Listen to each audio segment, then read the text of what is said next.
दोस्तों, ऐसा कौन सा स्टॉक है जो एक ऐसे सेक्टर को बिलोंग करता है जो ग्रो करने ही वाला है, जिसको ग्रो करना ही है, जिसने ग्रोथ बहुत दिखाई है और जिसका आगे फ्यूचर बहुत ब्राइट है। वो सेक्टर है डेटा एंड टेलीकॉम। और इस सेक्टर में खिलाड़ी कौन कौन हैं आप जानते हैं, जियो, एयरटेल एंड वोडाफोन। तो आइए आपको आज मैं बताऊंगा एक ऐसे स्टॉक के बारे में जो इस सेक्टर को बिलोंग करता है। आप समझ गए होंगे इनमें से एक है और वो है भारती एयरटेल। अब इस स्टॉक को मैंने क्यों चुना है, क्योंकि ये स्टॉक पिछले कुछ दिनों से लगातार गिरता जा रहा है। और आप कहेंगे कि गिरते हुए स्टॉक को मैं क्यों आपको बता रहा हूँ, क्योंकि ये पिछले कुछ दिनों से लगातार गिरता जा रहा है और लेकिन इसका अब बहुत सारे पैरामीटर्स के मुताबिक इसका टाइम आ चुका है। और ये स्टॉक में खासियत क्या है? इस स्टॉक की खासियत ये है कि जियो के बाद Airtel is the second largest provider of such services. और वोडाफोन को अभी हाल ही में माननीय सुप्रीम कोर्ट के द्वारा दिए हुए जजमेंट से काफ़ी रिलीफ भी मिला है, लेकिन दूसरी तरफ उनके ऊपर फाइनेंशियल बर्डन भी काफ़ी आ गया है, क्योंकि उनको 10 इयर्स में एजीआर ड्यूज़ की रीपेमेंट करनी है। तो मैं आपको इस पे और ज़्यादा नहीं बताऊंगा, आप इस पे पढ़ लीजिएगा।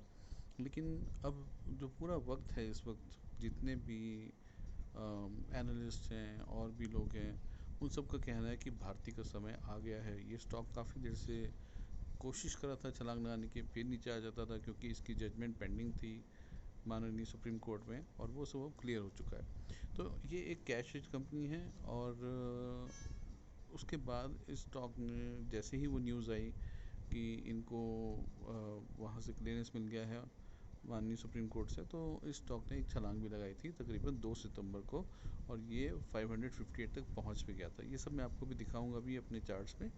और उसके बाद ये डिक्लाइन होना शुरू हुआ। तो अब यहाँ पे दो बातें हैं जो आपको सोचनी है। एक बात यह है कि क्या कोई ऐसी बहुत ही गहरी बात है जो अभी भी छुपी हुई है जिस वजह से स्टॉक गिर रहा है?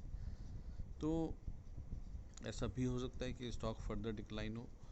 लेकिन इसके साथ एक और बड़ी बात है जो आजकल हो रही है, वो ये है कि जियो यानी कि रिलायंस, उसकी जो पेरेंट कंपनी है, that is raising lot of money. वो बहुत पैसा मार्केट में रेज़ कर पा रहे हैं अपनी पार्टनरशिप्स, KKR, अमेज़ॉन, और जाने कहाँ कहाँ उनकी बातचीत चल रही है। आज 11 सितंबर है 2020, और आप जानते हैं कि पिछले 3 दिनों में रिलायंस ने रॉकेट की तरह रैली किया है।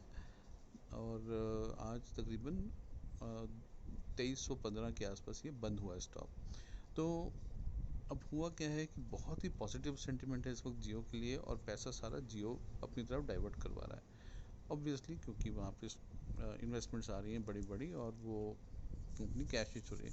लेकिन इसका मतलब ये नहीं है कि भारती का जो स्टॉक है या जो इनके जो चांसेस हैं वो सक्सेस के कम हो गए, क्योंकि अब होने क्या वाला है, जो कि प्रेडिक्ट किया जा रहा है कि Videocon will have a tough time Videocon I am sorry Vodafone will have a tough time in retaining their customers. उनका कस्टमर लॉस काफ़ी हुआ है।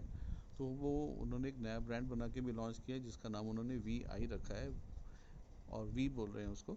और आप अब ये देखिए कि अगर काफ़ी चांसेस हैं कि अभी उनका कस्टमर लॉस चलता रहेगा, क्योंकि उनके लिए इंक्रीज़ इन एवरेज रेवेन्यू, जिसको कि ARPU कहा जाता है, वो बहुत ज़्यादा उनके लिए इम्पोर्टेंट है, भारती के लिए भी इम्पोर्टेंट है। और इनके भी कुछ स्टेटमेंट्स आए हैं जिसकी वजह से कि इनका सेंटिमेंट इनके स्टॉक के लिए थोड़ा सा डाउन हुआ है, क्योंकि ये anti consumer kind of sentiment इनके CEO और कई इम्पोर्टेंट लोगों की तरफ से आ रहा है, तो इसलिए स्टॉक फ़िलहाल डाउन जा रहा है। लेकिन ये सब एक माहौल क्रिएट हो रहा है कि इवेंचुअली ARPU से तीनों कंपनीज़ को फ़ायदा है, जियो को, एयरटेल को और वोडाफोन को।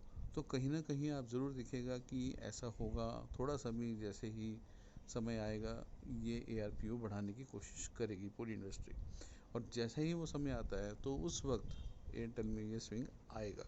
तो अभी तक आपने इसमें अगर इन्वेस्ट नहीं किया तो कोई चिंता की बात नहीं है, बल्कि अच्छा ही है, क्योंकि अभी स्टॉक नीचे गिर रहा है।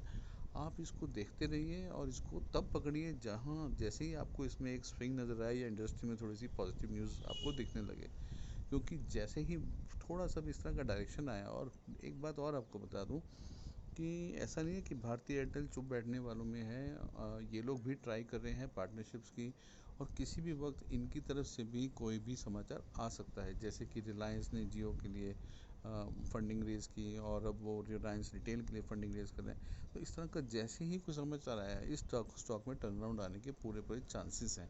तो मैं बस आपको इतना ही बताना चाहता हूँ, आपकी क्या थॉट्स हैं? क्योंकि मैंने जो आपको इस वीडियो में बताया है, मेरा पर्पस था कि मैं आपको एक ऐसा स्टॉक बताऊं जिसमें कि टर्न अराउंड स्कोप है और जिसका कि डेफिनेटली मार्केट में पोटेंशियल है, because this company definitely is number 2 and it is cash rich and it will have far less problems than Vodafone in acquiring further market share, plus ये इनका fibre में भी है और भी कई चीज़ों में है, तो they are on a much stronger wicket. खैर मैं अपनी बात को यहीं पे रखता हूँ। I hope you would have come to know of this stock opportunity. आपको ये इंटरेस्टिंग लगा होगा और ये आपके लिए यूज़फुल होगा। आपको मेरी ये इन्फॉर्मेशन कैसी लगी, आपको हमारी ये बातें बताई हुई कैसी लगी, आप हमें ज़रूर अपने कमेंट्स में और अपने लाइक्स के थ्रू बताइएगा। Thank you. और मैं भूल गया था कि आपको मैं चार्ट दिखाना चाहता था। तो ये देखिए, इसके ये लास्ट 1 मंथ का पैटर्न है, जिसमें कि स्टॉक कहाँ से शुरू होकर कहाँ पर गया है। आप ये देखिए, दिस वाज 553, मैंने आपको 558 बताया था, और ये 93 की दिखा रहा है, 9/3 यानी कि सितंबर 3 को दिखा रहा है। और आप ये देखिए कि इसका 5 डे पैटर्न भी फॉलोइंग है और आज भी ये गिरा ही है। तो मुझे उम्मीद है कि आपको एक अच्छा आइडिया लग गया होगा और आप अपने इसको इस इन्फॉर्मेशन का आप फ़ायदा उठाएंगे जब मौका आएगा। आप मुझे ज़रूर बताएं कि आपको ये इन्फॉर्मेशन कैसी लगी। Thank you.